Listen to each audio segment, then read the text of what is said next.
အမှန်ကဒီနေ့ကကျွန်တော်ဒီ market ကနည်းနည်းလေးရှုပ်ထွေးနေတဲ့အခြေအနေမှာမရှင်းမလင်းဖြစ်နေတဲ့အချိန်မှာမလုပ်ပေးချင်ဘူးပေါ့နော်ကျွန်တော်တို့ဒီနေ့ market ရဲ့ next move လေးကိုကျွန်တော်ပြန်သွားရအောင်ပေါ့နော် market next move ကိုကျွန်တော်တို့မကြည့်ခင်ကျွန်တော်တို့အစင်းမကြောင်းလေးနည်းနည်းပပသွားမယ်ပေါ့နော်ကျွန်တော်တို့လောလောဆယ် market ကကျွန်တော်တို့ဒီမှာ CA ကိုဖြစ်တယ်ပေါ့နော်ဒါပေမဲ့ market ကပြန်လာလို့တုံးဆိုတော့ကျွန်တော်တို့အပေါ်ကိုထင်းပြန်ပြီးတော့မှချိန်ထားတယ်ပေါ့နော်ကျွန်တော်တို့ instrument ကိုလည်းပြန်လာပြီးတော့မှစားပြီးပြီပေါ့နော်လောလောဆယ် market ကကျွန်တော်တို့ကြည့်ရနည်းနည်းရှုပ်နေတဲ့နေရာမှာရှိတယ်ပေါ့နော်ကြည့်ရရှုပ်တယ်ဆိုတာ market မပြီးသေးတာပေါ့နော်ဒါတွေဆိုမပြီးသေးတာပေါ့နော်ဆိုတော့ကျွန်တော်တို့ market ရဲ့ M15 swim အကြောင်းသိသွားပြီဆိုတော့ကျွန်တော်တို့ market net move အကြောင်းလေးကိုပြန်သွားရအောင်ပေါ့နော်ချက်ကနည်းနည်းကြည့်ရရှုပ်နေမယ်ကျွန်တော်တို့တခြားနေရာမှာတကြည့်ရအောင်ပေါ့နော် market ရဲ့ net move ကိုကျွန်တော်တို့အနီးကပ်မကြည့်ခင်ကျွန်တော်တို့ 84 ရဲ့ Typhoon ရဲ့အထောက်အကူယူမှရမယ်ပေါ့နော်လောလောဆယ်ကျွန်တော်တို့မြင်နေရတဲ့ market က 84 Typhoon ပေါ့နော်84 Typhoon မှာဘာဖြစ်ပြက်နေလဲဆိုတော့ကျွန်တော်တို့ break out ပြီးထားတယ်ပေါ့နော်ကျွန်တော်တို့ M15 swim နဲ့တူပဲပေါ့နော်လောလောဆယ်က low ပေါ့နော်ဒီမှာ OB ရှိတယ်ပေါ့နော် DOB ပေါ့နော်ဒါ84 OB ပေါ့နော်ကျွန်တော်တို့ဒီ 84 ကနေကြည့်မယ်ဆိုရင်ကျွန်တော်တို့ဒီအောက်မှာ liquidity ရှိတယ်ပေါ့နော်ဘာဖြစ်လို့လဲဆိုတော့ဒါ stock move နဲ့တက်တာမလို့ကျွန်တော်တို့ဒီအောက်မှာ liquidity ရှိတယ်ပေါ့နော်ကျွန်တော်တတ်နိုင်တာဒီကိုလာရင်ကျွန်တော်တို့ confirm တည်ချကောက်ပြီးတော့မှဝေမရမယ်ပေါ့နော်ဘာဖြစ်လို့လဲဆိုတော့ကျွန်တော်က higher Typhoon ကနေကြည့်ရင်ကျွန်တော်တို့သူ့ရဲ့အောက်မှာ liquidity ရှိတာမလို့ပေါ့နော် market ကဘယ်အထိပြန်လာနိုင်လဲဆိုတော့ကျွန်တော်ဒီလိုအောက်လိုကိုမဖောက်မချင်းဒီအထိအနေပြန်ပြီးတော့မှလောင်းလို့ရတယ်ဆိုတဲ့သဘောပေါ့နော်ဆိုတော့ကျွန်တော်တို့84ရဲ့ OB အကြောင်းလည်းတည်သွားပြီပေါ့နော်ကျွန်တော်တို့လောလောဆယ် market ရဲ့ move နေတဲ့ move မှာကျွန်တော်တို့ဒီမှာ OB ပါတယ်ပေါ့နော် DOB ပေါ့နော်ဒါကလည်းသူ့ရဲ့ stock move ပဲပေါ့နော်ကျွန်တော်တို့ DOB ကိုဆွဲထုတ်ပြီးတော့မှတုံးလို့တော့ရတယ်ပေါ့နော်တစ်ခါသုံးပြီးပြီပေါ့နော်ဒါကျွန်တော်တို့တောက်ချာနေကြတဲ့ကတစ်ခါသုံးထားပြီးသားပေါ့နော်တကယ်လို့ကိုက Typhoon ကြီးမှာစောင့်ပြီးတော့မှ trade မယ်ဆိုရင်တော့ကျွန်တော်တို့ဒီ 84 OB ကနေစောင့်တာပို့ပြီးတော့မှစစ်ဖြစ်လိမ့်မယ်ပေါ့နော်တကယ်လို့ကိုက day trade အတွက်ကျွန်တော်တို့ trade မယ်ဆိုရင်တော့ကျွန်တော်တို့ M15 Typhoon ဆင်းပြီးတော့မှကြည့်ရမယ်ပေါ့နော်ကဲကျွန်တော်တို့ M15 Typhoon ကိုဆင်းလိုက်ရအောင်ပေါ့နော်လောလောဆယ်ကျွန်တော်တို့ M15 Typhoon မှာကျွန်တော်တို့ဗာပြနေလဲဆိုတော့ကျွန်တော်တို့ market ကဒီအောက်ကနေကျွန်တော်တို့ဒီထိတက်တယ်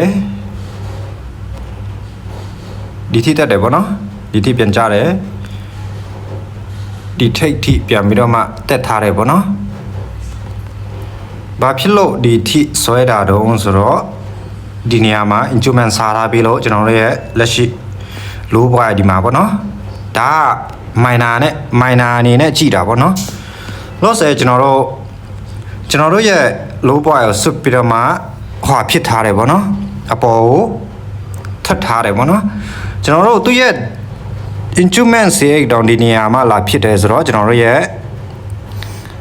instrument ကဒီအောက်မှာရောက်နေတယ်ပေါ့နော်နောက်ဆက်ဒီအောက်ကစုံကဆွဲထုတ်လို့မရဘူးပေါ့နော်ကျွန်တော်တို့ M5 ကိုဆင်းမရမယ်ပေါ့နော် market ကမပြီးတော့တာပေါ့နော်ဒီ swing မှာအမှန်ကဒါကထိတ်ကိုရောက်သွားကျွန်တော်ပြန်လာဒီလိုပြန်ပြီးတော့မှကြည့်ပြီးတော့မှလောင်းလို့ရတယ်ပေါ့နော်ဒါပေမဲ့ market ကကျွန်တော်တို့ OB ကနေပြန်ပြီးတော့မှထောက်ပြီးဆင်းလာတယ်ပေါ့နော်အဲ့တော့ကျွန်တော်တို့တတ်နိုင်တာတစ်ခုကကျွန်တော်တို့ market ဆွဲချပြန်ပေါ်အောင်စောင့်မလားပေါ့နော်ဒီထိတ်ပြန် break တာစောင့်မလား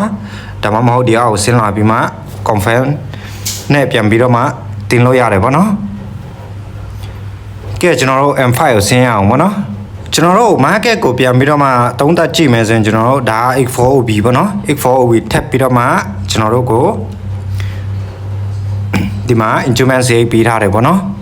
ဒီနေရာက minor CH ပေါ့နော်ဘာဖြစ်လို့လဲဆိုတော့ဒီ low ကဒီဖက် low မကြော်တာပေါ့နော်တကယ်လို့ဒါဒီဖက် low ကဒီအောက်ရောက်ပြီးတော့မှအပေါ်ပြန်တက်မယ်ဆိုရင်ဒါဒီ major CH ပေါ့နော်အခုက minor CH နဲ့အနေနဲ့သူကဒီနာ trade ကြရင် trade ကြလိမ့်မယ်ပေါ့နော်ဒါမဲ့ဒါ minor CH ပေါ့နော် CH တူပေါ့နော်ဒါမှတကယ်သူ့ရဲ့ CH ဖြစ်တာပေါ့နော်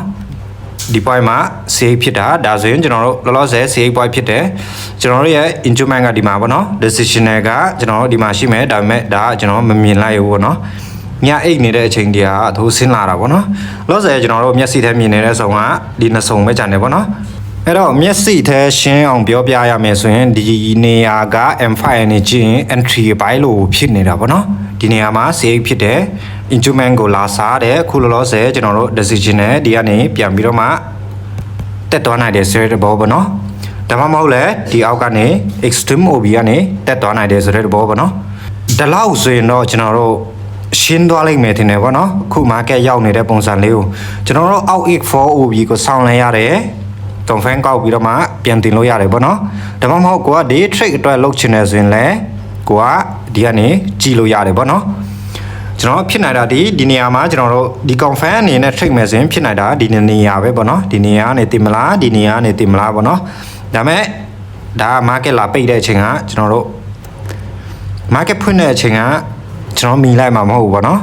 ဒါမဲ့ထားတော့ကြည့်ပါပေါ့နော်တကယ်လို့ကျွန်တော်တို့ဒီအောက်ကိုပဲပြန်ပြီးတော့မှ break လာမယ်ဆိုရင်တော့ကျွန်တော်တို့ဒီ X4OB ကိုပြန်ပြီးတော့မှ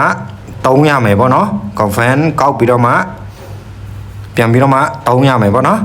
confirm တွေကဘယ်လိုရှည်သွားတာလဲဆိုတော့ကျွန်တော်တို့ဒီနေရာကလောလောဆယ် low ဖြစ်နေတယ်မလားဒါစီ market ကဘာလို့လုံးဆိုတော့ဒီအောက် low ကို break ပြီးတော့မှဒီလိုပြန်တက်တယ်ဆိုရင်ကျွန်တော်တို့ရဲ့ confirm ကဒီပေါ်မှာပဲရှိနေတော့မယ်ပေါ့နော်တော်တော်ဝေးတာပေါ့နော်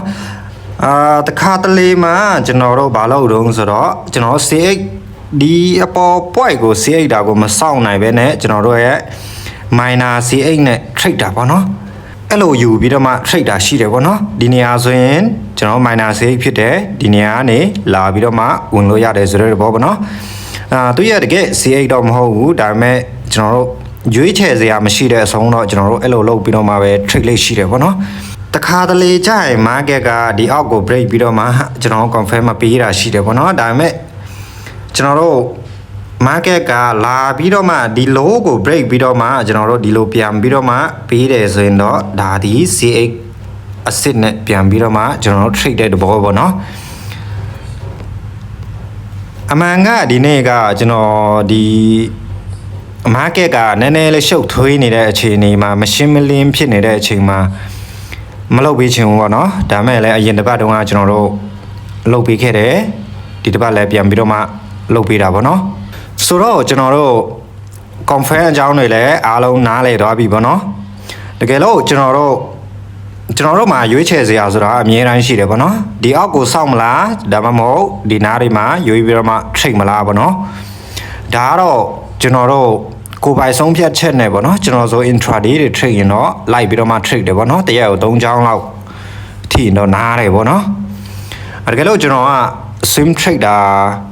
swim အကြီးကွက်ကြိုင်တယ်ဆိုရင်တော့ကျွန်တော်ဒီ X4 တွေမှာပဲ order ဖြည့်လေးရှိတယ်ပေါ့နော်ဘာဖြစ်လို့လဲဆိုတော့ကျွန်တော်တို့ဒီ swim ကြိုင်ထားတာကကျွန်တော်တို့စိတ်ချရတဲ့အခြေအနေနဲ့စိတ်မချရတဲ့အခြေအနေရှိတယ်ပေါ့နော်တကယ်လို့ကျွန်တော်တို့ဒီနားမှာ order ရှိထားတယ် order ဝင်ထားတယ်ဆိုရင်ဒါဒီ swim ကကျွန်တော်ပြီးသွားပြီဆိုပေမဲ့သူရဲ့ pullback ကဒီထိတောင်ပြန်လာနိုင်တာမလို့ကျွန်တော်တို့ဒီနားကနေရထားတဲ့ order ကကြိုက်ထားရင်ကျွန်တော်စိတ်မချရဘူးဆိုတဲ့အခြေအနေမှာရှိနေသေးတယ်ပေါ့နော်အဲ့တော့ကျွန်တော်တို့ order ဖြည့်ဖို့ကိုအရင်မလို့ဘူးပေါ့နော်ကျွန်တော်တို့ stone OB တွေကိုပြန်လာမှကျွန်တော်တို့ order ဖြည့်လေးရှိတယ်ပေါ့နော်ဆိုတော့အားလုံးနားလေတော့လောက်ပြီပေါ့နော်ဒီနေရာကနည်းနည်းလေးရှုံနေလို့ကျွန်တော်တို့တတိချာလေး confirm ကောက်ပြီးတော့မှ trade စီချင်တယ်ပေါ့နော် market ကကျွန်တော်တို့ကြာတင်တော့လဲကြာလာပြီးပြီဆိုတော့ကျွန်တော်တို့တချိန်ကြာရင်တော့ ATA ကိုပြန်သွားနိုင်ချေက percent အမြင့်နေပေါ့နော်အဲ့လိုပြောလို့လဲဝယ်ထားပါလို့ကျွန်တော်မပြောဘူးပေါ့နော်ကိုယ့်ရဲ့ rule နဲ့ညီဖို့လိုတယ်ပေါ့နော်ဒါပဲလို့ကျွန်တော်တို့ rule အတိုင်းဖြစ်နေဖို့လိုတယ်ပေါ့နော်အဲ့ဒါမှကျွန်တော်တို့ရေရှည်ရက်တည်လို့ရမှာပေါ့နော်ကဲပါဗျစကားလဲတော်တော်ရှည်သွားပြီဆိုတော့အားလုံးပဲကျေးဇူးပါဗျ